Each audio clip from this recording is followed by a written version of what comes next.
You're progressing fast, and now it's time to speak the language of trading. Let's decode the terms every trader needs to know. Let's dive in. Every profession has its own language, and trading is no exception. Knowing the terms isn't just about sounding smart. It's about making informed decisions and speaking the market's language with confidence.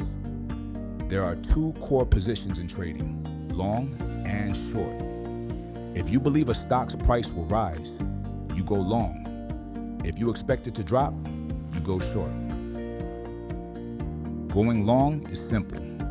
You buy a stock at a lower price and aim to sell it at a higher one. For example, you might buy a stock at $20 and plan to sell it at $30, capturing the profit as the price rises. Going short, selling a stock you don't own with the intention of buying it back later at a lower price to profit from a decline in value. For example, you might sell a stock at $40 and plan to buy it back at $35. You earn $5 per share profit.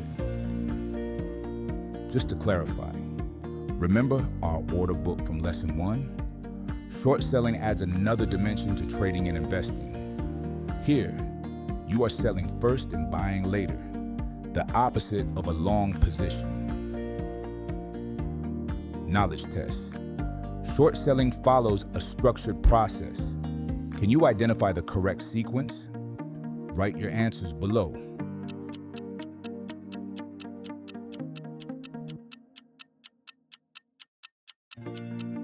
The correct order is A. Sell borrowed shares at the current market price. C. Wait for the stock price to drop. D. Buy back the shares at a lower price. And B. Return the borrowed shares and keep the profits. Let's keep going. Now, meet two key players in the market, the bulls and the bears. Bulls believe prices will rise. Bears expect them to fall. Here's a simple way to remember it. Bulls drive prices up, just like they thrust their horns upward when attacking. Bears drive prices down, just like they swipe their paws downward to attack. When the market is rising, it's a bull market. When it's falling, it's a bear market. The market trends in 3 directions: up, down, and sideways. Nothing drives prices up like a strong earnings report. Nothing drives prices down like a bad or struggling economy. When a company's stock price trades sideways within a specified range, we call it consolidation.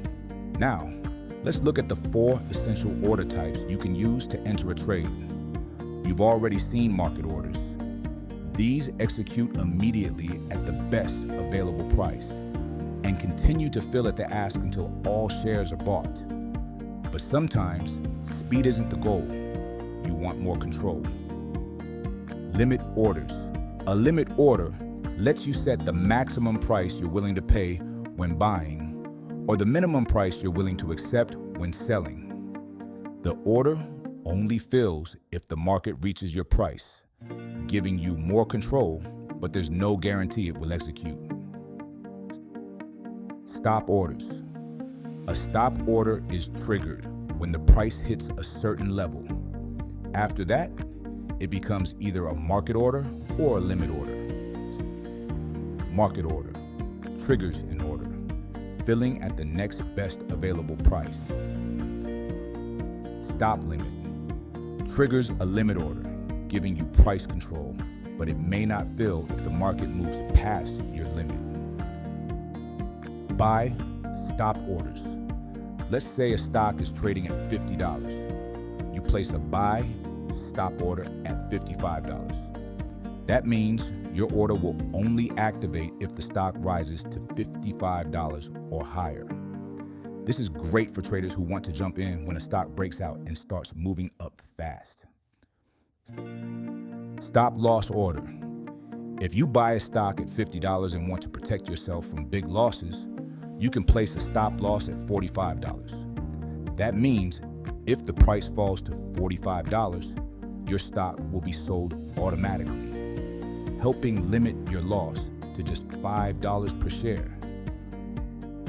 Use caution when trading fast market orders. In fast-moving markets, prices can change quickly. That means the price you expect to pay or receive might not be the actual price you get.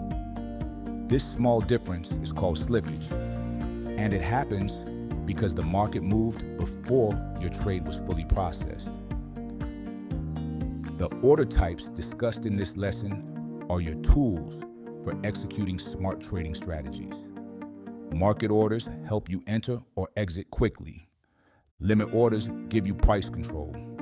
Stop orders are great for catching breakouts, and stop losses help protect you from big losses. Knowledge test. You believe a stock priced at $75 may drop first and surge higher. You want to buy after it falls to $70, but also protect yourself if it keeps dropping. Which order types would you use?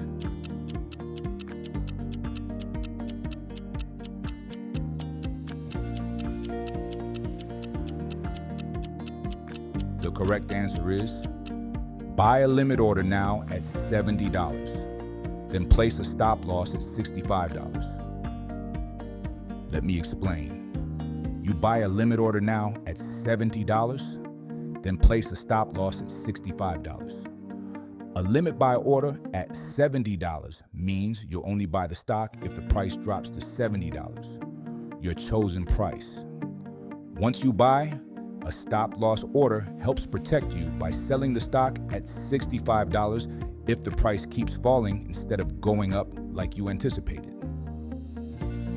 Let's review what you've learned. When you take a long position, you're hoping the price will go up. That's how you profit. A short position, on the other hand, profits when the price goes down. Traders are often called bulls when they expect prices to rise, and bears when they expect them to fall. Now let's go over the 4 key order types you can use to enter and exit the market. A market order buys or sells instantly, no delay. A limit order waits until the price hits your target.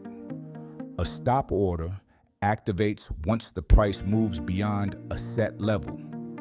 And a stop loss order is your safety net, helping you cut losses if the trade goes against you. These tools give you control over your trades and help you trade with a plan, not emotion. Congratulations, Chapter 2, Lesson 2, complete. You're on a roll. Keep up your momentum. See you in the next lesson. In Lesson 3, we will test your knowledge from Lessons 1 and 2. Thank you for watching. We're so happy you're here. Be sure to subscribe, like, and share. You're doing great. Keep your momentum